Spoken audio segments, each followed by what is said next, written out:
الله أكبر. الحمد لله نحمده ونستعينه ونستغفره ونؤمن به ونتوكل عليه ونعوذ بالله من شرور أنفسنا ومن سيئات أعمالنا من يهده الله فلا مضل له ومن يضلل فلا هادي له ونشهد أن لا إله إلا الله وحده لا شريك له ونشهد أن محمدا عبده ورسوله صلى الله تعالى عليه وعلى آله وأصحابه وبارك وسلم تسليما كثيرا كثيرا أما بعد فأعوذ بالله من الشيطان الرجيم بسم الله الرحمن الرحيم الرحمن علم القرآن خلق الإنسان علمه البيان. ہم سورہ رحمان پر بات کر رہے تھے. اللہ تعالیٰ کو اپنے ناموں میں رحمان کا نام بہت پسند ہے, رحمان کا لفظ بہت پسند ہے. اس پر کافی تفصیلی بیان ہو چکا. اب آگے چلتے ہیں. الرحمن علم القرآن خلق الانسان علمہ البیان. فرمایا رحمان ہے وہ ذات علم القرآن جس نے انسان کو قرآن سکھایا. اللہ تعالیٰ نے اس صورت میں اپنی بہت ساری نعمتیں بیان کی ہیں, بلکہ پوری صورت نعمتوں ہی پر ہے. تبھی بار بار آتا ہے فَبِأَيِّ آلَاءِ رَبِّكُمَا تُكَذِّبَانِ. اپنے رب کی کون کون سی نعمتوں کا انکار کرو گے؟ تو ان نعمتوں میں سب سے پہلی نعمت اللہ نے کیا بیان کی ہے؟ علم القرآن. ہم نے انسان کو قرآن سکھایا. اتنی بڑی نعمت کیوں ہے یہ قرآن سیکھنا؟ وجہ اس کی یہ ہے کہ قرآن دنیا کی وہ واحد کتاب ہے جو آپ کو آپ کی پیدائش کا مقصد بتاتی ہے. یہ ایک اتنا بڑا سوال ہے ساری دنیا کے سارے انسانوں کے لیے کہ ہم کیوں پیدا ہوئے. سوال اہم بہت ہے اور کسی کے پاس اس کا جواب ہے نہیں. اب آپ بتائیے, ایک سوال بہت اہم ہے. آپ کو پتہ ہے کہ کل جو میں نے ایم اے کا پرچہ دینا ہے اس میں یہ سوال لازمی آئے گا, آپ کو پہلے سے پتہ چل جائے. اور یہ لازمی بھی آئے گا اور یہ والا سوال لازمی بھی ہوگا. یعنی چوائس والا معاملہ نہیں ہے کہ یہ کر لو تو وہ کر لو, یہ لازمی ہے. کہیں سے مخبری ہو گئی ہے, پرچہ آؤٹ ہو گیا ہے. اب آپ کیا کرو گے؟ پہلے تو خوش ہو جاؤ گے, یار پتہ تو چل گیا نا کہ کیا سوال ہے.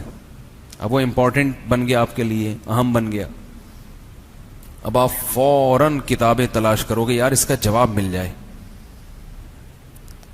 کیونکہ یہ سوال اب آپ کے لیے بہت زیادہ, بولو بھائی, اہم ہے. امپورٹنٹ کو اردو میں اہم کہتے ہیں. تو اب آپ فوراً, اب آپ نے کتابیں تلاش کر لی, جواب ہی نہیں مل رہا, تو آپ کی پریشانی بڑھے گی نا. یار اتنا اہم سوال ہے, یار جواب میں ہی نہیں ہے.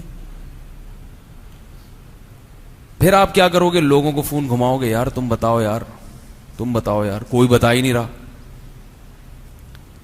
ایسے موقع پہ آپ کو بتایا جائے کہ ایک فلاں کتاب ایسی ہے جس میں اس سوال کا جواب موجود ہے, تو آپ کو یہ فکر ہوگی کہ جواب تو مل گیا, لیکن اس کتاب کے مصنف پر پہلے میں اس کی تحقیق تو کروں, یہ بندہ صحیح بھی تھا. ایسا تو نہیں کہ ایسے ہی کچھ بھی اٹھ کے لکھ دیا اس نے. جیسے ایک پاگل نے 400 صفحوں کی کتاب لکھی. لوگ حیران, ویسے تو یہ پاگل ہے مگر اس نے 400 صفحوں کی کتاب لکھ دی ہے. تو کتاب اس کے نام سے مشہور ہوئی, محمد پاگل خان. رائٹر کا نام کیا؟ پاگل خان. لوگ کہہ رہے ہیں یار پاگل ہے اور دھڑا دھڑ کتاب بک رہی ہے. جو خرید کے جاتا, گھر جا کے جب کھول کے دیکھتا تو اس کے پہلے صفحے پر لکھا ہوا تھا سوال, گھوڑا کیسے دوڑتا ہے؟ جواب تگڑ تگڑ تگڑ تگڑ تگڑ تگڑ تگڑ تگڑ. 400 صفحوں پہ کیا لکھا ہوا تھا؟ تگڑ تگڑ تگڑ تگڑ تگڑ. یہ جواب ہے. تو بعض لوگوں کو تو نہیں پتا, نام سے بکتی ہے نا. تو آپ نے مصنف کے بارے میں تحقیق کر لی کہ یہ مصنف صحیح آدمی ہے بھی یا نہیں ہے. وہ بھی پتا چل گیا ہاں بھائی یہ اس فیلڈ کا ماہر ہے یا یہ سبجیکٹ کا ماہر ہے. تو ایسے موقع پہ اس کتاب کا مل جانا اور اس کتاب میں اس سوال و جواب کا سمجھ میں آ جانا، یہ بہت بڑی نعمت ہوگا کہ نہیں ہوگا؟ یہ کام بہت بڑی نعمت ہوگا کہ نہیں ہوگا؟ اور جس نے آپ کو گائیڈ کیا ہوگا اس کتاب کی طرف، آپ اس کے پاؤں چومو گے، آپ اس سے بغلگیر ہو جاؤ گے، آپ کہو گے یار اللہ تمہیں جزائے خیر دے.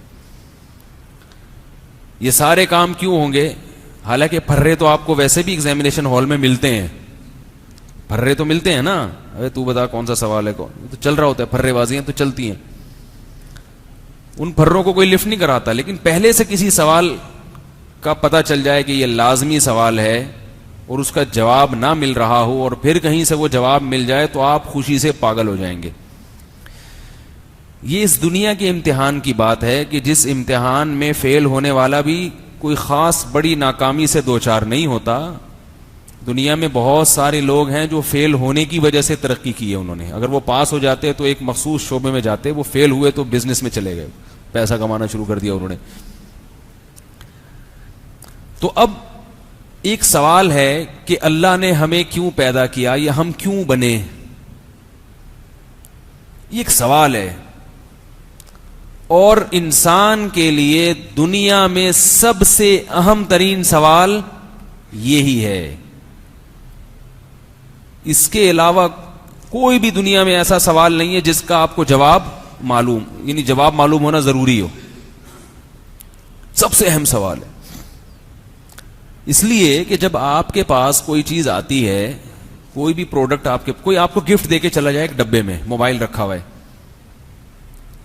موبائل ڈبہ آپ نے کھولا، اس میں آپ گاؤں کے تھے، دیہاتی تھے، آپ کو نہیں پتا یہ ڈبے میں کیا ہے یہ، لیکن آپ کو یہ پتا ہے یار جس نے یہ گفٹ دیا ہے وہ بہت بڑی توپ ہے وہ، اور وہ چھوٹی موٹی چیزیں گفٹ نہیں کرتا.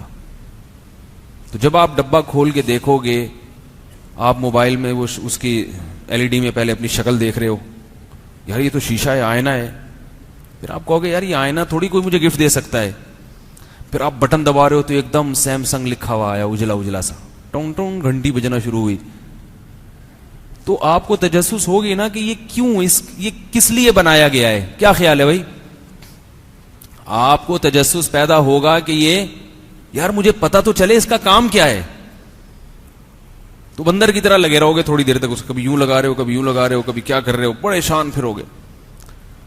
جب تک اس سوال کا جواب نہ ملے آپ کو چین نہیں آئے گا، کیونکہ ڈبہ بڑا خوبصورت، دینے والا بڑا خوبصورت، اور اندر کی چیز بڑی خوبصورت، تو یار کچھ تو ہے، چین نہیں آئے گا. عجیب بات ہے کہ ایک چیز آپ کے پاس ہے، اگر آپ کو اس کا نہ پتا ہو کہ یہ کیوں بنایا گیا تو آپ کو چین نہیں آتا، اور اپنا پتا نہیں ہے کہ مجھے کیوں بنایا گیا تو چین آ جاتا ہے. تو یہ پرلے درجے کی بے وقوفی اور پرلے درجے کی حماقت ہے یا نہیں ہے؟ کیا خیال ہے بھائی؟ جہاں غلط بولوں تو بتا دیں کہ آپ غلط باتیں سننے کے لیے ہم لوگ یہاں پر نہیں آتے، لیکن پھر دلائل سے ثابت بھی کرنا پڑے گا کہ یہ غلط بول رہا ہوں. اب دو چیزیں سمجھیں کہ کچھ چیزیں ایسی ہوتی ہیں جو اتفاق سے وجود میں آتی ہیں، ان کی کوئی ریزن نہیں ہوتی. کچھ چیزیں ایسی ہوتی ہیں جو باقاعدہ ان کو ڈیزائن کیا جاتا ہے، ان کو بنایا جاتا ہے ایک پلان کے تحت. جو اتفاقی حادثات ہیں، اتفاقی کام ہیں، ان کے بارے میں نہیں پوچھا جاتا کہ یہ کیوں ہوئے. ایک گلاس اگر یہاں رکھا ہوا ہو، میں بیان کروں اور میرے ہاتھ لگے اس گلاس پر، غلطی سے لگ گیا اور وہ گلاس ٹوٹ گیا، تو کوئی مجھ سے پوچھے گا کہ یہ کیوں ٹوٹا؟ اس کام کی ریزن کوئی پوچھے گا؟ ہے بھائی؟ ٹی وی میں تو نہیں آ رہا نا میں، تو ذرا ہاں ہوں کریں نا بھائی. مجھ سے کوئی پوچھے گا کہ یہ کیوں گرا؟ اگر کوئی پوچھے گا بھائی کیوں گرا، بولے وہ ہاتھ لگ گیا گر گیا یار، اتفاق سے ہو گیا نا یہ، اتفاق سے. لیکن اگر وہ گلاس میں باقاعدہ پلان کے تحت اٹھاؤں اور یوں کر کے اٹھا کے زمین پہ توڑوں، جیسے کہ لوگ صبح شام گھروں میں لڑائی جھگڑوں کے درمیان توڑتے ہیں، اب پوچھا جائے گا کہ یہ آپ نے کیوں توڑا. ہر آدمی پھر اپنی زبان میں پوچھے گا. بعض لوگ پوچھیں گے آپ ذرا بتائیے کہ یہ کیوں توڑا آپ نے. بعض کہیں گے بتا بھائی کیوں توڑا. باپ کہیں گے تیرے باپ کا گلاس ہے. ٹھیک ہے نا. یہ کہیں گے نا کہ یہ تیرے باپ کا گلاس ہے جسے کو توڑ دیا تو نے. اسٹائل مختلف ہو سکتا ہے لیکن سوال سب کریں گے بھائی کیوں توڑا یار. پھر آپ جواب دو گے وہ غصہ آیا ہوا تھا مجھے تو میں چاہتا تھا کہ اس پہ جاری کر دوں, یہ غصہ میرا ٹھنڈا ہو جائے. اس لیے جب میاں بیوی کی جھگڑا ہوا کریں تو بچوں کو وہاں سے ہٹا دیا کرو. بعض دفعہ دونوں پکڑ کے بچوں کو کوٹ رہے ہوتے ہیں, ایک دوسرے کو کوٹ نہیں سکتے تو غصہ کس پہ اتارتے ہیں؟ بچوں پہ. بچوں کو سمجھ میں نہیں آ رہا تھا ہم کیوں پٹ رہے ہیں بھائی. بچوں کو سمجھ میں نہیں آ رہا ہوتا کہ ہم کیوں پٹ رہے ہیں. تو اتفاق سے ٹوٹ گیا بھائی, ٹوٹ گیا بھائی. چھت سے خود بخود گر گئے, سلپ ہو گئے, ٹوٹ گئے بھائی. ہڈی کیوں ٹوٹی بھائی؟ گر گئے تھے. گرے کیوں بھائی؟ گرے نہیں, گر گئے بھائی, اتفاق سے ہو گیا. ہوا چلی تھی, کوئی زلزلہ آیا تھا. لیکن اگر چھلانگ مارو گے تو اس کام کی وجہ پوچھی جائے گی بھائی کیوں ماری چھلانگ, تو آپ بتاؤ گے کہ استخارے نکال رہے ہیں وہ لوگ 6 مہینے سے, ڈیٹ دے نہیں رہے. ٹھیک ہے نا, ان کا استخارہ 9 میں آ رہا ہے, میرا یس میں آ رہا ہے. تو استخارے کی جنگ ہو رہی ہے. بار بار کہتا ہوں یہ جو آج کل کے استخارے ہیں یہ وہ نہیں ہے جو شریعت میں ہے. تو جنگ ہو رہی ہے استخاروں کی, کیا کریں. تو جب بھی کوئی کام ایک پلان کے تحت ہوتا ہے تو اس کی کوئی نہ کوئی ریزن ہوتی ہے, اور جو کام اتفاق سے ہو جاتے ہیں ان کی کوئی ریزن نہیں ہوتی. ہو گئے بھائی, اب ہو گئے. تو اگر ہم اتفاق سے وجود میں آ گئے یا یہ کائنات ایسے ہی بن گئی اتفاق سے, تو پھر اس کی ریزن میں پڑھنا کہ کیوں بنی, کیوں بنایا گیا اس کو, ہم کیوں بنے, اس کی ہمیں چندہ ضرورت نہیں ہے. ڈارون جیسے میں بار بار بتاتا ہوں نا اپنے بیانات میں, ڈارون کہتا ہے کہ بھئی یہ خود سے بن گئے یار, بھئی ایسے ہی وہ ہوا چلی تھی اور بندر بنا اور دم غائب ہوئی, آنکھیں لگ گئیں, وہ سب اتفاق سے ہو گیا نا.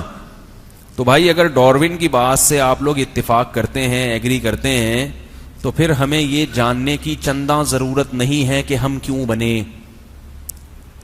اس فضول بحث میں ٹائم ویسٹ کرنے سے کوئی فائدہ نہیں ہے. اتنا فائدہ کھانے پینے میں لگا لو, کھاؤ پیو موج مستی کرو, چھوڑو کیوں بنائے, کیا ہوا, کیسے ہوا تھا, ضرورت ہی نہیں ہے. اور اگر ڈارون کا نظریہ غلط ہے, اور یقیناً غلط ہے کیونکہ اتفاق سے اتنا خوبصورت انسان وجود میں نہیں آ سکتا, روبوٹ نہیں بن سکتا اتفاق سے, تو انسان روبوٹ سے اعلیٰ اور عرفہ ہے یا نہیں ہے؟ پوری کوشش کر لی روبوٹ کو پورا انسان جیسا بنانے کی کوشش کی, ابھی بھی نہیں بنا. اس کے جوڑ انسان جیسے نہیں ہوتے, پھر اس میں حیات تو ہے ہی نہیں. اب اگر کوئی ڈارون جیسا سائنسدان اٹھ کے کہے کہ یہ روبوٹ اتفاق سے وجود میں آیا ہے, روبوٹ اتفاق سے وجود میں آیا, اور اس کی لاجک یہ بیان کرے کہ ایک دفعہ کا ذکر ہے کہ ایک لاوا پھٹا تھا, اس میں سے اسٹیل نکلا تھا یا آئرن نکلا, اس لاوے میں زمین کے اندر دھاتے ہیں نا وہ نکل آئیں, پھر وہ کروڑوں سال اس طرح لاوے پھٹتے رہے, تو ایک دفعہ اتفاق ایسا ہوا کہ وہ لاوا جب پھٹا ہے تو اس کے جو ہے نا کچھ اسکرو بن گئے, ٹھیک ہے, یا اس میں کچھ پلیٹیں بن گئیں. پھر ایک دفعہ کا ذکر ہے کہ ایسا ہوا تو وہ پلیٹیں آپس میں جڑ گئیں, پھر ایک دفعہ کا ذکر ایسا ہوا تو وہ ایسے ہی ہوتے ہوتے کیا بن گیا؟ روبوٹ بن گیا. بالکل ڈارون یہ کہتے ہیں ایسے ہوا, پھر یوں ہوا, پھر بندر بنا, پھر انسان بنا. تو ارے بھائی جب آپ روبوٹ کے بارے میں یہ بات نہیں مان سکتے تو انسان تو روبوٹ سے کئی گنا اوپر کی چیز ہے. ہمارے تو دماغ میں جو تارے ہیں نا, تارے ہیں جو اللہ نے پورا گچھا تاروں کا بنا کے فکس کیا ہوا ہے کھوپڑی کے اندر, ان تاروں کو اگر آپ سیدھا کریں تو چاند کا چکر کاٹ کے یہ زمین پہ واپس آ جائیں گی. سامنے جا کے چھوڑے, سامنے چھوڑو کسی اور بیوقوف بناؤ, یہ کسی نے بنائی ہے بھائی. اب چونکہ یہ اتفاق سے نہیں بن سکتی تو پانی کی موٹر جب بنے گی تو پوچھا جائے گا نا بھائی کیوں بنائی, اس کے اسکرو یہاں کیوں جوڑے, اس میں یہ 2 پائپ کیوں ہیں, تو بتائے گا بھائی یہ اس لیے کہ یہاں سے پانی کھینچے اور دوسری طرف سے نکال کے پھینکے. تو یہی دل ہے, یہی پانی کی موٹر اللہ نے ہمارے سینے میں لگا دی. تو کیا یہ موٹر خود بخود بن سکتی ہے بھائی؟ یہ بلڈ کو سک کر رہی ہے اور پھر پش کر رہی ہے, پورے جسم میں پھینک رہی ہے یہ مشین, اور 4 مہینے میں بچے کا دل جب دھڑکنا شروع کرتا ہے تو یہ مشین ایسا چلنا شروع ہوتی ہے کہ 70 سال 80 سال 90 سال 1 سیکنڈ کے لیے بھی نہیں رکتی ہے یہ. اور اس میں لوڈ شیڈنگ کا تصور نہیں ہے. ہماری پانی کی چلتی ہوئی موٹریں اچانک رک جاتی ہیں, کتنے لوگ ہیں لوڈ شیڈنگ سے ڈسے ہوئے، جب ان کا نمبر آتا ہے، بھائی کچی آبادیوں میں پانی آ رہا ہے نا کہ چلو بھی موٹر سے بالٹیاں بھرو، جب ان کا نمبر آیا تو لائٹ چلی گئی، وہ ہٹ بھی نہیں سکتے، ہٹیں گے کہیں اس دوران لائٹ آ گئی تو پھر میں لائن میں پیچھے چلا جاؤں گا، تو کھڑے ہوئے لائٹ آئے گی تو بھرا جاؤ. اور کتنے لوگ ایسے جو فائر بریگیڈ والوں کو بلا کے پانی بھر رہے ہیں، فون کی آگ لگ گئی ہے، جب وہ آئے تو یار بالٹیوں میں پانی بھرو ہمارے. یہ ایسا پمپ ہوا ہے دل کہ اس میں کرنٹ آتا ہے، یا جیسے ہماری موٹر کرنٹ سے چلتی ہے نا، بجلی سے، بالکل ہمارا دل بھی کس سے چلتا ہے؟ کرنٹ. اس کو باقاعدہ کرنٹ جاتا ہے، اس سے وہ پمپنگ ہوتی ہے، اس کو انرجی چاہیے. اور یہ کرنٹ کہاں سے آتا ہے؟ دماغ سے. دماغ کرنٹ پھینکتا ہے، مسلسل پھینک رہا ہے دماغ. دماغ اس کو چلا رہا ہے اور دل ہمارا کس کو چلا رہا ہے؟ دماغ کو چلا رہا ہے. ایک سرکل ہے. تو یہ جو سائیکل ہے یہ کیا اتفاق سے بن گیا بھائی؟ ایسا شاندار بنا. گردوں کا نظام ہے، فلٹر کر رہے ہیں گردے. کتنا پانی روزانہ، کتنے گیلن پانی فلٹر کرتے ہیں گردے، پیشاب بنا کے نکالتے ہیں، صاف پانی کو خون میں شامل کیا ہو، کیا سا پورا ایک لگا بندہ سسٹم چل رہا ہے. پھیپھڑوں کا الگ نظام ہے. اور پھر یہ سارے پرزے بننے کے بعد ڈینٹنگ پینٹنگ کا جو کام ہے یہ بھی، یعنی سارے اپنی جگہ فٹ بھی ہو رہے ہیں. کوئی دنیا میں ایسی مشین ہے جو خود بخود اس کے پرزے اپنی جگہ فٹ ہو جائیں؟ ہے بھائی؟ تو یہ ویڈیو کیمرے یہاں آ کے فٹ ہو گئے، پلکیں ادھر آ کے فٹ ہو گئی. اتفاق سے اگر انسان بنتا تو دانت یہاں ہوتے، کبھی گھٹنے میں نکلے ہوئے ہوتے. وہ الگ بات ہے، اللہ اپنی قدرت دکھانے کے لیے ہزاروں میں کسی ایک کو معذور پیدا کر دیتے ہیں. سسٹم غلط نہیں ہے، سسٹم صحیح ہے. ناک ادھر لگی ہوئی ہے، سارا سسٹم چل رہا ہے. پھر پیدا ہوتے ہی ماں کی چھاتیوں میں اتفاق سے دودھ پیدا ہو رہا ہے کیا؟ ماں کی چھاتیوں کو کیسے پتا چل گیا کہ اب بچہ پیدا ہو رہا ہے اور اب اس کو کیا چاہیے؟ دودھ چاہیے. وہی ماں بچے کی ولادت سے پہلے روٹی کھاتی تھی، گندم کھاتی تھی، اسی گندم سے صرف بلڈ بنتا تھا، خون بنتا تھا. ادھر بچہ پیدا ہوا، اب اس روٹی سے کیا بننا شروع ہو گیا؟ دودھ. یہ اتفاق سے ہو رہا ہے. بولو بھائی، عقل مانتی ہے؟ پھر بچے کو دنیا کی ہر چیز سکھائی جاتی ہے تو وہ سیکھتا ہے، لیکن اس میں ٹائم لگتا ہے، بھی اس میں شعور نہیں ہے. اللہ اگر یہ سسٹم کر دیتے کہ پیدا ہوگا تو اسے دودھ پینا سکھاؤ، تو سکھانے میں اگر 1 ہفتے کی ٹریننگ بھی اس کو ورکشاپ کروانی پڑتی تو 1 ہفتے تک بھوکا رہ کے مر جاتا. اللہ نے کہا باقی چیزیں سکھاتے رہنا، جو ضروری چیز ہے وہ ماں کے پیٹ سے سکھا کے بھیج رہا ہوں میں. پیدا ہوتے ہی چھاتیوں کی طرف جانا شروع کرتا ہے، دودھ تلاش کرتا ہے خود ہی، اور اس کو پینا شروع کر دیتا ہے. یہی وجہ ہے کہ بچہ اگر زیادہ وقت تک ماں کا دودھ نہ پیے تو پھر پینا بھول جاتا ہے. بچوں کو نا شروع میں فوراً پلانا پڑتا ہے دودھ، چاہے فیڈر سے پلائیں کہیں بھی. بعض لوگ کیا سرنج سے اس کے منہ میں ڈالنا شروع کر دیتے ہیں، تو نتیجہ یہ نکلتا ہے کہ اگر 2-3 دن اس پروسیس میں گزر گئے تو بچے میں جو سک کرنے کی صلاحیت ہے وہ صلاحیت ختم ہو جاتی. اب اس کو چمچ سے ہی پلانا پڑے گا، کیونکہ اللہ نے اس کو سکھا کے بھیجا ہے، وہ بھول گیا دنیا میں آ کے. اور آپ کو پتا ہے بچہ جب ماں کے پیٹ میں ہوتا ہے تو اس کا انگوٹھا منہ کی طرف ہوتا ہے. پتا ہے آپ کو یہ بات کیوں ہوتا ہے؟ جیسے ہی انگوٹھا اس کے منہ کے قریب جاتا ہے نا، وہ اس کو چوسنے کی کوشش شروع کر دیتا ہے، تو وہاں سے یہ چوسنے کا جو پروسیس ہے یہ شروع ہوتا ہے، اور قدرت اس کو سکھاتی ہے. تو یہ اتفاق سے ہو رہا ہے. تو اس سے ان سب اور بہت کچھ ہے اس پہ کہنے کے لیے. پھر جب پیدا ہوا تو زندہ رہنے کے لیے اس کو پھل فروٹ چاہیے. بارشیں برس رہی ہیں اتفاق سے. گٹلی میں ایسے سافٹ ویئر اتفاق سے انسٹال ہو گئے کہ اس سے آم کا درخت پیدا ہو رہا ہے بھائی. انسٹالیشن ایسی ہو گئی. کھجور کی اتنی سی گٹلی میں اتفاق کی بات ہے کہ وہ ایسے کچھ پروسیس ہوئے تھے جب کائنات بنی تھی کہ وہ اس میں ایسا کچھ ہو گیا کہ دنیا کی کسی بھی چیز کو مٹی میں ڈالو تو مٹی اس کو کھا کے ختم کرے گی، مگر جب اس کھجور کی گٹلی کو ڈالو گے تو یہ تناور درخت بنے گی، اور چند سالوں کے بعد اس میں کھجور نکلیں گے، اور پھر ہر کھجور میں ویسی گٹلیاں ہوں گی. پورا چکر گھومنا شروع ہے بھائی. وہی پانی، وہی مٹی، وہی گوبر، اسی گوبر سے، اسی پانی سے، اسی مٹی سے تربوز بھی پیدا ہو رہا ہے، خربوزے بھی پیدا ہو رہے ہیں، آم پیدا ہو رہا ہے, ناشپاتیاں پیدا ہو رہی ہیں, اور ہر آم کے اندر پھر ویسی گٹلی جو آپ نے زمین میں دفن کی تھی, کہاں سے اللہ نے اس گٹلی کو نکال کے ہزاروں گٹلیوں میں تقسیم کر دیا. ھذا خلق اللہ فارونی ماذا خلق الذین من دونی, اللہ فرماتے ہیں یہ ہے اللہ کی تخلیق, یہ ہے اللہ. ذالکم اللہ ربکم, تم کہتے ہو نا اللہ سمجھ میں نہیں آتا کون ہے اللہ, ہمیں تو نظر نہیں آتا. اللہ اپنی بنائی ہوئی چیزیں بتا کے بیان کر کے بتاتے ہیں یہ ہے, یہ ہے اللہ. ذالک عربی میں کہتے ہیں جب کسی شے کی طرف اشارہ کیا جاتا ہے, یعنی اتنا قریب ہے, اتنا قریب ہے, اور تم کہہ رہے ہو سمجھ میں ہی نہیں آتا. تم کہہ رہے ہو یار ہے ہی نہیں, یہ تو خود سے بنی ہے, یہ تو خود سے ہو رہا ہے, کیسے ہو سکتا ہے. ذالکم اللہ, فرمایا یہ سامنے. اللہ ویسے تو عرش پر ہے, مگر اس کو اگر سمجھنا چاہو تو وہ کہاں ہے, بالکل سامنے. ہر چیز میں اس کا جلوہ نظر آتا ہے, ہر چیز میں. ایک شاعر کا ایک شعر ہے, گلستان میں جا کے ہر ایک گل کو دیکھا, نہ تیری سی رنگت نہ تیری سی خوشبو. گلستان باغ کو کہتے ہیں, گارڈن کو. گل کسے کہتے ہیں, بولے بھائی, پھول کو, فلاور.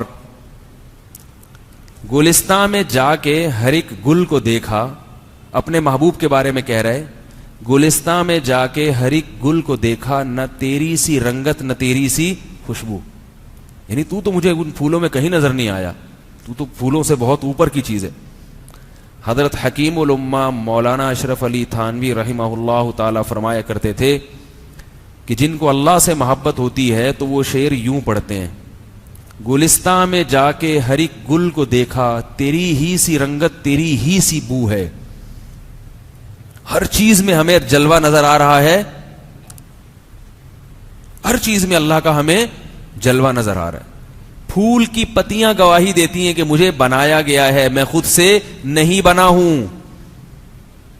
پھول خود سے بنا ہوتا, اس کی پتیاں اتنی ملائم نہ ہوتی جن پتیوں کو گوبر, پانی اور مٹی سے ڈیزائن کیا جا رہا ہے. اس میں خوشبو نہ ہوتی اتنی بہترین, اس میں اس کی حفاظت کے لیے کانٹے نہ لگے ہوئے ہوتے.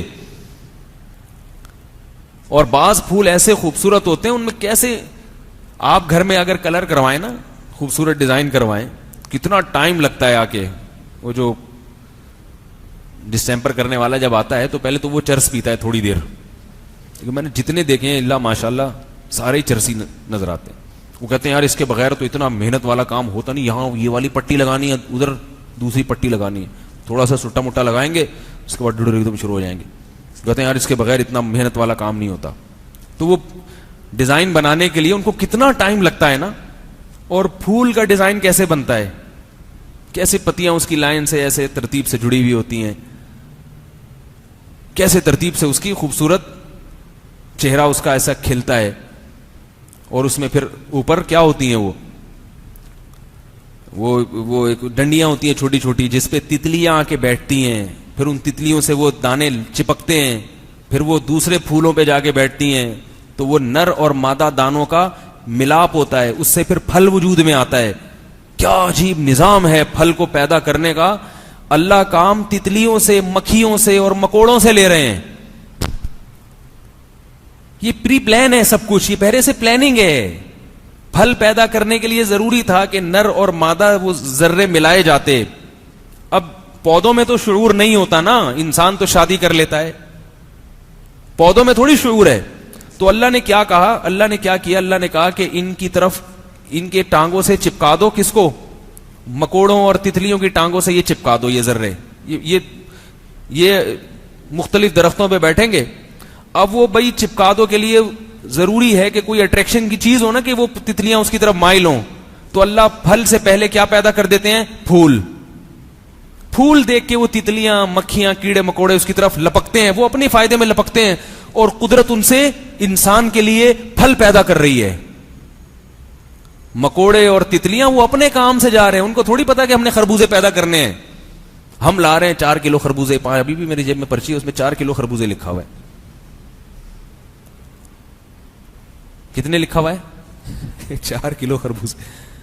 اگر تتلیاں یہ کام چھوڑ دیں, کیڑے مکوڑے یہ کام چھوڑ دیں, تو میں اپنے گھر میں عزت کے ساتھ داخل نہیں ہو سکتا. گھر والے کہیں گے 1 ہفتے سے 4 کلو خربوزے کی پرچی دی ہوئی ہے اور اب تک 1 خربوزہ بھی نہیں آیا. تو ہم کیا کہیں گے؟ بھائی مکھیوں نے ہڑتال کی ہوئی ہے. گھر والوں کے مکھیوں کا خربوزے سے کیا تعلق؟ کہیں گے تعلق ہی مکھیوں کا خربوزے سے ہے. ہم تو صرف پیڑے کھانے کے لیے آ جاتے ہیں. یہ قدرت نے، یہ پری پلان ہے یا اتفاق سے ہو رہا ہے سارا کچھ؟ بولتے کیوں نہیں بھائی؟ یہ پری پلان ہے، یہ سب ایک پلاننگ ہے. ذالک تقدیر، اللہ فرماتے ہیں تقدیر کہتے ہیں اندازہ، پلاننگ. اللہ فرماتے ہیں ذالک تقدیر، یہ سب پلاننگ ہے. ذالک بھی اشارہ، یہ اپنی آنکھوں سے دیکھو. یہ جیسے ہم جو ہے نا کسی کو مان نہ رہے ہو نا کہ یہ کسی نے بنایا، ہم کہہ رہے ہیں بھائی یہ خود سے بنا، تو وہ جس نے بنایا وہ آ کے کہے بھائی یہ جو ہے نا یہ میں نے بنایا، میں نے، یہ اس کو دیکھو، اس کو اٹھا کے دیکھو، چیک کرو. تو اللہ یہ ایک ایک نشانی اس کائنات کی بیان کر کے کیا بتاتے ہیں؟ ذالک، یہ للشمس ينبغي لها ان تدرك القمر ولا الليل سابق النهار. فرمائے نہ سورج چاند سے ٹکراتا ہے، نہ رات کبھی دن سے پہلے آتی ہے. کل فی فلک یسبحون، جتنے سیارے ستارے ہیں سب اپنے محور میں گردش کر رہے ہیں، ایک دائرے کے اندر سارے کے سارے تیرتے ہوئے جا رہے ہیں. یہ ایک توازن ہے اس کائنات میں، مینجمنٹ ہے اس کائنات میں. تو اللہ فرماتے ہیں ذالک تقدیر، یہ مینجمنٹ ہے، یہ پلان ہے. کس کا؟ پلاننگ پاگل بھی کرتے ہیں، بیوقوف لوگ بھی کرتے ہیں، اس کے نتیجے میں الٹی سیدھی چیزیں وجود میں آتی ہیں. اللہ فرماتے ہیں اس کائنات کو تم غور سے دیکھو گے تو تمہیں 3 چیزیں نظر آئیں گی. اس میں پہلی چیز نظر آئے گی، اس میں مینجمنٹ ہے، کوئی انتظام ہے، نظم ہے، کوئی پلاننگ ہے. نمبر 2، پلاننگ جس نے کی ہے وہ کوئی معمولی نہیں ہے. العزیز، بہت طاقتور ہے بھائی، وہ بہت طاقتور ہے. کیونکہ بعض دفعہ آپ کے پاس علم ہوتا ہے، ہنر ہوتا ہے، پاور نہیں ہوتی، تو آپ وہ اچھی پلاننگ کر نہیں سکتے. آپ کے پاس معلومات بہت ہیں، نالج بہت ہے، لیکن آپ کے پاس وہ وسائل نہیں ہے، ذرائع نہیں ہے، تو آپ بیٹھے رہو گے آرام سے. اللہ فرماتے ہیں اس کائنات کو دیکھ کے پتہ چلتا ہے جس نے اس کو پلان کیا اور اس نظام میں چلایا ہے وہ بہت طاقتور ہے، اتنا کہ جو چاہے کر گزرتا ہے. مکھیوں سے شہد بنانے کا کام لے رہا ہے وہ. بے زبان جانوروں کو کیا کیا خدمتوں پہ لگا دیا اس نے. بڑی سے بڑی چیز کو دیکھو، چھوٹی سے چھوٹی ذرے کو توڑو گے تو وہ وہی سسٹم نظر آئے گا جو نظام شمسی میں آپ کو نظر آ رہا ہے. سورج مرکز ہے، سیارے گھوم رہے ہیں. آپ ایٹم کو توڑتے چلے جائیں، پروٹون مرکز ہے اور الیکٹران اس کے گرد گردش کر رہا ہے. پورا سیٹ اپ اس پہ چلا دیا گردش کے نظام پہ. عجیب. جتنی تحقیق سائنسدان خلاؤں پہ کر رہے ہیں اتنی ہی ذرے پر بھی کر رہے ہیں. یعنی ایک ذرے کو ابھی تک صحیح طرح سے پڑھا نہیں گیا یہ ہے کیا. ابھی کل کوئی بتا رہا تھا الیکٹران کی بھی پارٹ، یعنی پروٹون جو ہے نا، جو نیوکلیس ہے، نیوکلیس جو مرکز ہے، اس کے بھی سنا ہے کہ 2-3 حصے کر دیے کیا، وہ بھی کچھ چند چیزوں سے مل کے بنا ہوا ہے. تو اللہ فرماتے ہیں یہ نظام ہے کس کا؟ مینجمنٹ ہے یہ بہت طاقتور کی. اور العلیم، ایسا کہ جس کو آتا بھی بہت کچھ ہے، صرف طاقت کافی نہیں ہے. بولو پہلوان لڑ سکتا تھا، پلاننگ کر سکتا تھا. وہ اس کو کوئی سافٹ ویئر دے دیا جاتا ہے، یار کچھ یہ ذرا ایسا سافٹ ویئر بناؤ کہ میرے آٹے دال کا خرچہ جو ہے نا پورا مینیج ہو جائے کسی طرح. کوئی کہنا مجھے کیا پتا بھائی، میرے سے تو لیپ ٹاپ توڑوانے کا کام لے لے. طاقت بہت ہے، کسی کا لیپ ٹاپ توڑنا ہے، کسی کا سافٹ ویئر برباد کر رہا ہے تو یہ ماروں گا پنچ اس کے لیپ ٹاپ پہ، جتنے سافٹ ویئر ہیں سارے غائب ہو جائیں گے. علم بھی کامل ہونا چاہیے، پتا ہو، اور طاقت بھی ہو. یہ ہوتا ہے صاحب کمال. تو اللہ فرماتے ہیں کہ اس کائنات میں تمہیں مینجمنٹ بھی نظر آئے گی، نظم بھی نظر آئے گا، اور یہ بھی کائنات بتائے گی کہ بنانے والا بڑا طاقتور ہے، العزیز، ہر چیز پر غالب. چلتی ہے تو اس کی چلتی ہے، اس کائنات میں اس کی چلتی ہے. اور علیم بھی ہے، علم بھی کامل ہے. کیسا عجیب علم ہے کہ دیکھو مرغی بیٹھتی ہے انڈوں پہ، 21 دن کے اندر وہ زردی اور سفیدی سے کیسے چوزا پھدک کے باہر نکل آتا ہے.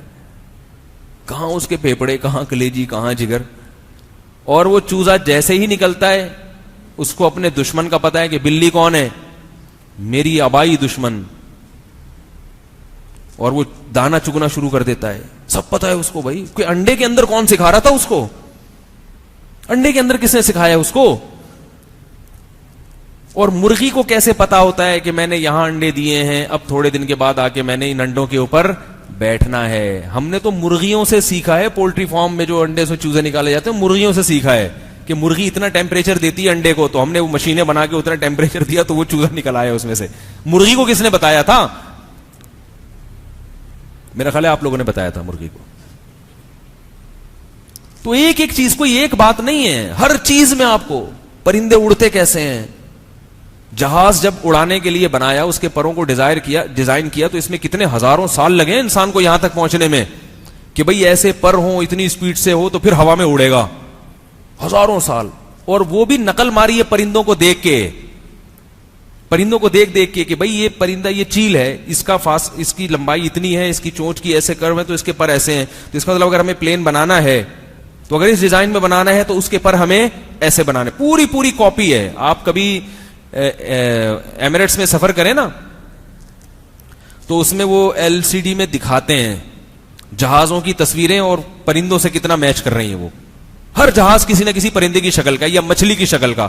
مچھلی بھی تیرتی بھی جاتی ہے نا, اس کے بھی پر ہوتے ہیں, تو سب انہی کو دیکھ کے ڈیزائن کیا جا رہا ہے.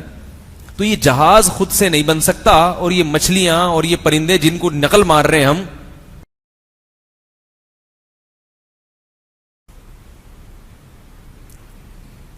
اس میں باقاعدہ کیا ہوتا تھا, نہیں پڑھنے کے لیے باقاعدہ ایڈمیشن لیا جاتا. کیونکہ ہمارے گھر کے قریب وہی اسکول تھا. دور جو اسکول تھے, میرے والد صاحب کہتے تھے بھائی میں دور نہیں بھیج سکتا بچے کو, مجبوری میں یہیں داخل. سال کی فیس 40 روپے تھی. مجھے لگ رہا ہے اگلے ہفتے آپ لوگ بیان سننا چھوڑ دو. بولے یار ہمیں تو پتا, آج پتا چلا یہ کیا ہے. ہم تو سمجھتے کوئی PhD کیا ہوا انہوں نے, ہمیں تو پتا ہی نہیں تھا. میں آج جو کچھ بول رہا ہوں نا آپ کے سامنے بیٹھ کر, صرف اس لیے کہ میں نے اچھے اسکول میں نہیں پڑھا. اگر میں اچھے اسکول میں پڑھتا تو اس نظام کے تحت میرا ذہن جکڑ جاتا. جو ایک ہوتی ہے نا کہ یعنی کسی چیز کو کریٹ کرنے کی صلاحیت, تخلیقی صلاحیتیں, وہ ساری کیا ہو جاتی ہیں, تباہ ہو جاتی ہیں. اب فلاں پیریڈ شروع ہو رہا ہے, فلاں ٹیچر آ رہا ہے, فلاں پیریڈ شروع ہو رہا ہے, فلاں یہ یاد کرنا ہے, یہ سنانا ہے, امتحان پاس کرنا ہے, میرے نمبر ہو رہے 60% نمبر آ گئے, اب میں کیا بنوں گا, اب میں ڈاکٹر بنوں گا. میں اسی میں ڈاکٹر بن کے بھی کوئی محقق نہیں بنتا, وہ اسی ٹریک پہ چلتا. تبھی ہمارے ہاں محقق پیدا نہیں ہو رہے. محقق سارے ان کے ہاں پیدا ہوتے ہیں, اور ان کے ہاں وہ محقق پیدا ہوتے ہیں جو اس اسکول سسٹم کے تحت نہیں چلتے. جتنے بڑے بڑے علماء میں نے دیکھے ہیں وہ دیکھے ہیں جو مدارس کے سلیبس کے تحت نہیں چلتے. مدارس میں بھی جو سلیبس کا سسٹم آیا ہے نا, یہ ہمارے اکابر کا نہیں تھا. ہمارے اکابر میں ایسا تھا کہ پہلے عربی ادب پڑھ لو, گرامر پڑھ لو, تو گرامر کے ماہر استاذ ہیں ان کو پاس بھیج دیا بچے کو, بس وہاں سے پوری سیکھ لو تم. تو وہ کچھ بھی نہیں پڑھتا تھا, بس عربی گرامر پہ محنت کرتے کرتے اس کو شوق پڑتا تھا, آج مجھے اتنا آ گیا اتنا آ گیا, ہوتے ہوتے عربی میں وہ کیا بن جاتا تھا, چیمپئن. پورے دیوان شاعری کی کتابیں یاد کر لیا کرتے تھے. پھر اس کی توجہ ہوتی ہے اب فقہ پڑھنا ہے, تو بھائی سنا ہے فلاں گاؤں میں فلاں استاذ ہیں جو ہدایہ بہت اچھی پڑھاتے ہیں, جو قدوری بہت اچھی پڑھاتے ہیں, وہاں چلو. 3-4 سال فقہ ہی پڑھتے رہے, کوئی امتحان نہیں, کوئی نمبر نہیں, بھائی مجھے آ جائے. تو وہ دیکھتے تھے یار میری صلاحیت بڑھ رہی ہے, مجھے مسائل آ رہے ہیں. یہ شیخ الحدیث مولانا زکریا رحمۃ اللہ علیہ, مولانا اشرف علی تھانوی رحمۃ اللہ علیہ, مولانا رشید گنگوئی رحمۃ اللہ علیہ, جتنے بڑے بڑے علامے پیدا ہوئے نا اسی طرح پیدا ہوئے. لیکن اب مدارس کا کیا سسٹم ہو گیا ہے, پہلا گھنٹہ قدوری کا, گھنٹہ. اب آپ نے جب قدوری پڑھی تو اب بچے کے ذہن میں کچھ چیزیں پیدا ہوتی ہیں کہ میں تو اگلا گھنٹہ شروع ہو گیا, اب وہ عربی گرامر کا گھنٹہ آ گیا, اب وہ ادب کا گھنٹہ آ گیا. تو کسی چیز میں بھی اس میں جو ہے نا وہ تخلیقی صلاحیت پیدا نہیں ہوتی. پھر اس کو یہ کہ یار میں نے بس نمبر حاصل کرنے ہیں, یہ اگرچہ امپورٹنٹ ہے مگر امتحان میں پچھلے سال چونکہ نہیں آیا تھا, 5 سالہ پیپر وفاق المدارس کا دیکھ لیا تو یہ سوال 3 دفعہ آ چکا ہے, اب چونکہ نہیں آئے گا لہذا میں نے کیا کرنا ہے, اس سوال کی طرف توجہ نہیں دینی. یہ وہ اسکولنگ سسٹم ہے جو گورا لے کر آیا ہے اور اس سے ہماری صلاحیتوں کو برباد کر دیا اس نے. میں مدرسے میں جب پڑھتا تھا نا, شروع کے 5-6 سالوں میں وہی سسٹم تھا جو ہمارے اکابر کا تھا. 2-3 سال تک امتحان نہیں ہوتے تھے تو مجھ میں پڑھنے کا شوق بہت زیادہ تھا. جو طلبہ نہیں پڑھتے تھے میں حیران ہوتا تھا یار یہ کیوں. جب یہ نمبر والا سسٹم آیا نا تو اس شوق میں کمی ہو گئی, اس میں کمی ہو گئی. تو جو آپ کے اندر تخلیقی صلاحیتیں پیدا ہوتی ہیں نا, آپ کا اپنا دماغ استعمال ہوتا ہے, آپ خود کچھ نظریات لاتے ہیں لوگوں کے سامنے, وہ بچہ, ہر بچہ یہ صلاحیت لے کے پیدا ہوتا ہے. بات کہاں سے کہاں جا رہی ہے, تو اس لیے میرے بھائی زیادہ ٹینشن نہیں لیا کرو, بچے پیدا ہو رہے ہیں کوئی بات نہیں, خوشی کرو, خوشی مناؤ, اللہ پیسے دے گا اسکول میں بھی داخل کر دیں گے, نہیں دے گا تو کوئی بات نہیں. یار میں 60 سال 22 سال کی عمر میں خرید کے بیٹھا ہوا ہے, تو بہت دماغ دیا اللہ نے انسان کو, تو اس لیے زیادہ بچوں کے بارے میں پریشان ہونے کی چندہ ضرورت نہیں, اور بہت نہیں ہوا تو کچھ نہیں ہو تو رکشا چلا لے گا نا. تو یہ پونی ہے, وسوسہ ہے دماغ میں کہ رکشا چلا لیا تو کیا ہو گیا. بھائی دنیا مسافر خانہ ہے, وزیر اعظم بن کے بھی قبر میں جائے گا, رکشا چلا کے بھی قبر میں جائے گا. میں نہیں کہہ رہا کہ آپ اپنے بچے کو رکشا چلوائیں, ٹیکسی چلوائیں, آپ کوشش کریں آگے سے آگے نکل جائے, ٹھیک ہے, نہیں نکلے تو ریڑھی لگا لے. یار کیا ہے بھائی, یہ ریڑھی والے کیا انسان نہیں ہوتے؟ یہ ٹماٹر اور پیاز بیچنے والے کیا انسان نہیں ہوتے؟ ایک صاحب مجھے کہنے لگے بھائی تربیت نہیں ہوتی اتنے سارے بچوں کی نا, تربیت. میں نے کہا تربیت کا آپ لوگوں کے ذہن میں مفہوم ہے کہ ہر بچے کو ڈاکٹر بناؤ, یہ تربیت ہے. شریعت اس کو تربیت نہیں کہتی, شریعت اس کو کہتی ہے کہ ہر بچے کو اچھا انسان بناؤ. میں نے کہا تربیت کا جو مفہوم آپ لے رہے ہو تو اس کا مطلب ہے کہ پیاز ٹماٹر بیچنے والے یہ تو جنت میں جائیں گے ہی نہیں, کیونکہ ان کی تو تربیت ہی نہیں ہوئی.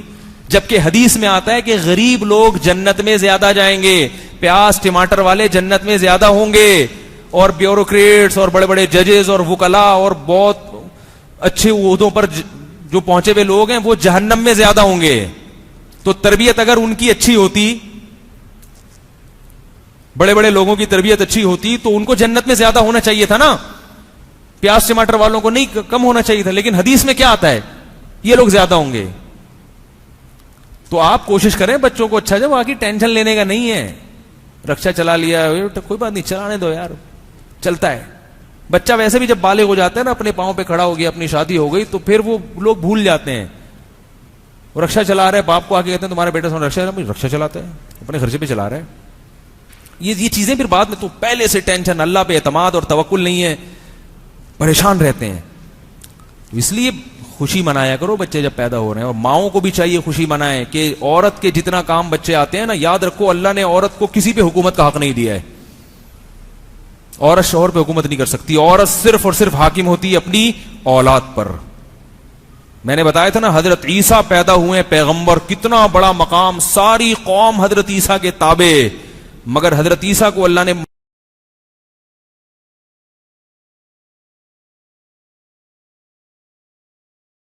ایسی ہیں وہ ایسی ہیں, لیکن بچے ہمیشہ اپنی ماں کا دفاع کرتے ہیں. ہمارے سامنے ہماری امی کو کچھ بولا تو منہ توڑ دیں گے تمہارا. تو پھر لوگ ڈرتے ہیں, بھائی ان کے اتنے بچے ہیں, خواتین ڈرتی ہیں, وہ ان کے اتنے بچے ہیں, ان کو تعریف ہی کرو, بہت اچھی خاتون ہے, چمونی آپا بہت اچھی ہیں. تو یہ سب میڈیا نے نا دماغ خراب کیا. میں جلدی سے بات کو سمیٹ کے ختم کرتا ہوں. تو میں یہ عرض کر رہا تھا کہ یہ ساری چیزیں جو ہو رہی ہیں نا, ہم اگر اتفاق سے ایلفی سے جڑ گئے ہوتے, سمت بانڈ کہیں پڑا ہوا تھا, ٹانگے وانگے آگے جڑ گئی, بن گئے ہم, تو پھر ہم لائف کو انجوائے کرتے, مزے اڑاتے, ساری ٹینشنیں. ہاں میں انگریزوں کا بتا رہا تھا, انہوں نے تو نہ بچے پیدا کرتے ہیں, نہ ان کے بچے ہوتے ہیں, نہ شادی کرتے ہیں, نہ ساس نہ سالی نہ داماد نہ پھپھی نہ خالہ, ماں باپ بھی اولڈ ہاؤس میں. اب ماں باپ میں بھی سے ابا نکل گئے, اب صرف اماں رہ گئی ہیں. یعنی آہستہ آہستہ خاندان کو کم کرتے کرتے کرتے کرتے آخر میں کیا رہ گئے تھے, ایک عدد ابا اور ایک عدد اماں. اب آہستہ آہستہ ابا کا تصور بھی ختم ہوتا جا رہا ہے, اب صرف کیا رہ گئی ہیں, اماں. وہ بھی اس لیے کہ اب انہوں نے جنا ہے, ان کو کیسے بھائی, وہ تو ابا کا تو چلو ڈی این اے سے پتا چلتا ہے, لیکن اماں کا تو پتا ہے نا کہ اماں ہیں یہ جنا. تو اب پھر یہ نتیجہ نکلا کہ ایک رشتہ رہ گیا ماں اور بیٹے کا, اور وہ بھی آہستہ آہستہ یعنی اس کے بھی حقوق نہیں ادا ہو رہے. بڑھاپے میں جب خدمت کا ٹائم شروع ہوا تھا, ماں کے احسانات کا بدلہ دینے کا وقت آیا تھا, اس وقت اس کو عیدی سینٹر میں جمع کرا دی. تو اس لیے وہ کیوں, وہ کہتے ہیں یار ہمیں اللہ نے پیدا کیا لائف کو انجوائے کرنے, پیدا کیا ہم تو خود سے بن گئے ہیں, تو وہ لائف کو انجوائے.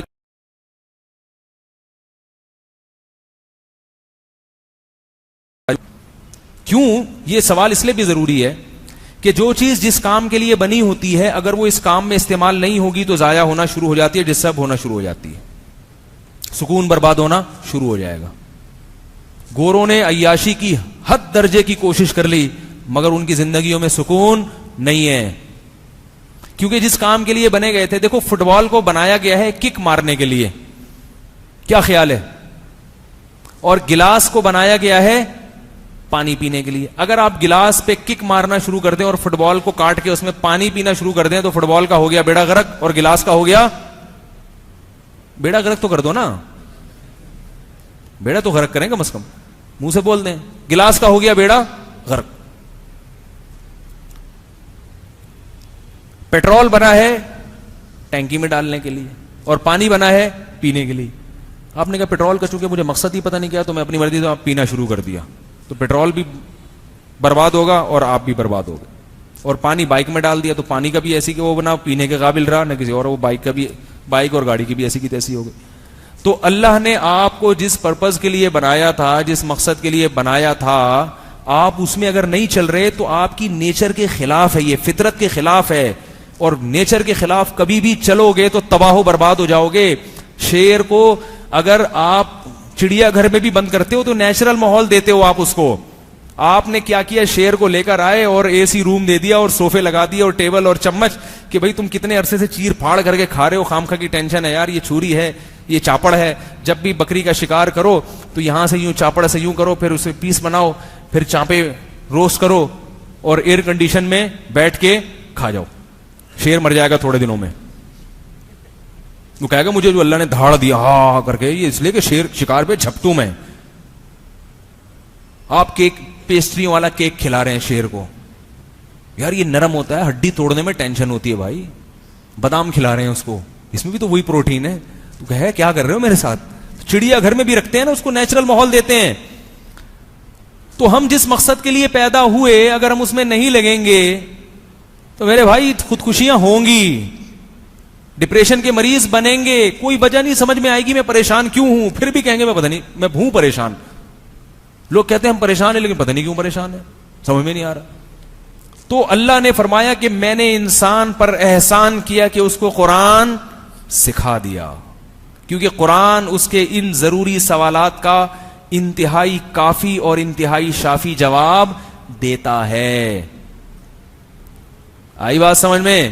تو بتا دیا اللہ نے کہ وہ سوال کیا ہے, وما خلقت الجن والانس الا لیعبدون, صرف اپنی عبادت یعنی اپنی غلامی کے لیے کہ میری مان کے چلیں, مجھے خوش کر کے دنیا سے آئیں. تو ہمارا اصل ویژن کیا ہے, وہ بس یہ دیکھیں کہ یار اللہ کیسے خوش ہوتا ہے. باقی سارے کام ہم نے بھی وہی کرنے ہیں جو گورے کرتے ہیں, وہ بھی کھاتے ہیں ہم بھی کھاتے ہیں, وہ بھی واش روم جاتے ہیں ہم بھی جاتے ہیں, سارے کام کرنے. لیکن وہ کیا رہ گئے, ہماری ضرورت, وہ ہمارا مقصد نہیں ہے. ضرورتوں کو مقصد پہ قربان کیا جاتا ہے, مقصد کو ضرورت پہ قربان نہیں کیا جاتا. کیا خیال ہے بھائی؟ ہم زندہ رہنے کی کوشش کریں گے, بلکہ ان سے زیادہ کریں گے, کیونکہ ہمارے یہاں تو اپنے آپ کو ہلاک کرنا کبیرہ گناہ ہے. لیکن اگر مقصد میں خلل آ رہا ہے تو پھر ہم مرنے کی کوشش شروع کر دیں گے. جیسے صحابہ میدان جنگ میں آ کے کہتے تھے یا رسول اللہ اگر میں ابھی لڑوں اور شہید ہو جاؤں تو کہاں جاؤں گا؟ نبی نے فرمایا جنت میں. تو کھجور ان پر کھانا بھاری پڑ گیا. انہوں نے کہا پھینکو بھائی, جاؤ لڑو شہید ہو. تو انہوں نے دیکھا بھائی جو مقصد تھا وہ جب موت میں نظر آ رہا ہے تو اب زندہ رہنا یہ بھی ابس ہے. تو جب زندگی کی جو سب سے بڑی خواہش ہے وہ تبدیل ہوگی تو یہ چھوٹی موٹی خواہش کے جو چھوٹے موٹے شتونگڑے ہیں یہ تو ویسے ہی ختم ہو جائیں گے نا. ایک ہدف ہوگا بھائی, موت کے وقت راضی کون ہو مجھ سے؟ اللہ ہو. سمت صحیح ہو جاتی ہے انسان کی. ان لوگوں کے پاس یہ چیزیں نہیں ہیں. میں بتا رہا تھا نا کسی کو, کل ورکشاپ تھی اس میں ایک چیز بتائی کہ بھائی گورے اگر ہدف بناتے ہیں نا کیٹو کی پہاڑی پہ ہم نے چڑھنا ہے, ایک ہدف ہے, ایک ویژن ہے, تو وہ ویژن پورا ہونے کے بعد پریشان ہوتے ہیں اب کیا کریں ہم. مثلا آپ نے ہدف بنایا کہ یار میں نے کیٹو کی پہاڑی پہ چڑھنا ہے, اب چڑھ گئے تو اب کیا کریں گے آپ؟ اب تو راستہ بند نا, آپ کا آگے اندھیرا ہے. تو پھر آپ کا دل آتا ہے اب اسی پہاڑی سے نیچے چھلانگ مار کے ہلاک ہو جاؤ. ہمارا جو مقصد ہے وہ اصل کب شروع ہوتا ہے؟ اللہ کی رضا. تو اس کا ثمرہ ہمیں کب ملے گا؟ موت کے بعد ملے گا. تو جب موت ہمارے لیے اچھی ہو گئی, آسان ہو گئی, تو اب باقی غم کیا ہو گئے بھائی ہمارے لیے. تو یہ واحد قرآن ہے جو یہ جواب دیتا ہے کہ میں نے اللہ کہتے ہیں میں نے انسان کو کس لیے پیدا کیا؟ اپنی فرما برداری کے لیے, کہ جو میں کہوں وہ یہ کرے اور جس چیز سے روکوں اس چیز سے رک جائے. یہ ہے قرآن کی دعوت. اللہ فرماتے ہیں کہ رحمان کا سب سے بڑا احسان کیا ہے, اس نے تمہیں کیا سکھا دیا؟ قرآن. ورنہ تم بھٹکتے رہتے ساری زندگی غیر مسلموں کی طرح, کبھی اس وادی میں کبھی اس وادی میں. کبھی ایک قانون بناؤ گے پھر اسے توڑو گے, کبھی کہو گے شراب پینی چاہیے, کبھی نہیں پینی چاہیے, کبھی زنا غلط ہے, کبھی کہو گے زنا صحیح ہے, کبھی کہو گے جوا صحیح ہے, کبھی کہو گے جوا غلط ہے. وہ تو قانون بناتے رہتے ہیں, توڑتے رہتے ہیں. ایک عجیب بوکھلاہٹ کا شکار ہے کہ صحیح کیا ہے. ہمیں سب کا پہلے سے پتہ ہے بھائی یہ صحیح ہے اور یہ کیا ہے غلط. تو یہ اس بیان کو انشاءاللہ میں اگلے ہفتے تو بیان نہیں ہوگا، میں نے بتایا میرا سفر ہے پنجاب کا، ایبٹ آباد میں میرا بیان ہے اگلے ہفتے، اتوار کے دن میرا بیان ایبٹ آباد میں ہے انشاءاللہ. تو آپ لوگ اگر ہو سکے تو ایبٹ آباد اپنے خرچے پہ آ سکتے ہیں، ٹھیک ہے نا. تو اتوار کو بیان ہے میرا، تو اور پھر واپسی پہ شاید لاہور میں بھی ایک آدھ بیان ہو جائے. تو اگر لاہور آنا چاہیں تو مجھے کوئی اعتراض نہیں ہے، اپنے خرچے پہ اگر آنا چاہیں. یہ اپنا خرچہ جو ہے نا، یہ جب بھی میں کوئی آپ کو وہ دوں تو یہ میں اس لیے کہہ رہا ہوں کہ میں نے چکن کے خلاف بیان کیا، فارمی مرغی کے خلاف، کہ فارمی مرغی نہیں کھانی چاہیے. تو کسی نے کہا کہ غریب آدمی کیا دیسی مرغی کہاں سے کھائے گا بھائی؟ تو مطلب ان کا یہ تھا کہ میں پیسے بھی دو، پھر جب دیسی مرغی کے مشورے دے رہے ہو تو پیسے بھی دو. تو پھر میں نے کہا یار بیان کرنا تھوڑا سا پیٹرن چینج ہونا چاہیے. اس میں جب بھی لوگوں کو بتاؤ بھائی چکن کے بجائے دیسی مرغی کھاؤ، تو ساتھ ساتھ یہ بول دو اپنے خرچے پہ. اور اگر پیسے نہیں ہیں تو پھر فارمی ہی کھا لو، کیونکہ ہم اسی کے مکلف ہیں جتنی اللہ نے ہمیں گنجائش دی ہے. اور اگر پھر خیال ہے یار یہ تو کینسر ہوئے گا تو وہ ہو جائے گا تو کیا ہے یار، مر جائیں گے نا. جب اللہ نے پیسے دیے ہی نہیں ہے تو میں کیوں دیسی کا سوچوں، میں کیوں دیسی انڈے کا سوچوں. ہمارے حضرت کا واقعہ ہے نا کہ ان کی اہلیہ بیمار تھیں تو ڈاکٹر نے کہا پھل کھلاؤ. نے فرمایا ان کو اگر پھل میں ان کی صحت ہوتی تو اللہ مجھے پھل کے پیسے دے دیتا، جب نہیں ہے تو اس کا مطلب حضرت کا انتقال ہو گیا، وہ ماشاءاللہ ابھی تک زندہ ہیں، 90 سے اوپر ان کی عمر ہو چکی ہے ماشاءاللہ. تو غریب آدمی کو چاہیے بولے بھائی جتنی میرے اندر گنجائش ہے تو یہ صحت کے ٹوٹکے بس مجھے اتنے ہی سوچنے چاہیے، باقی کون کرے گا؟ اللہ کرے گا. تو اپنے حساب سے چلیں. اللہ تعالیٰ سمجھنے کی عمل کی توفیق عطا فرمائے. Thanks for watching.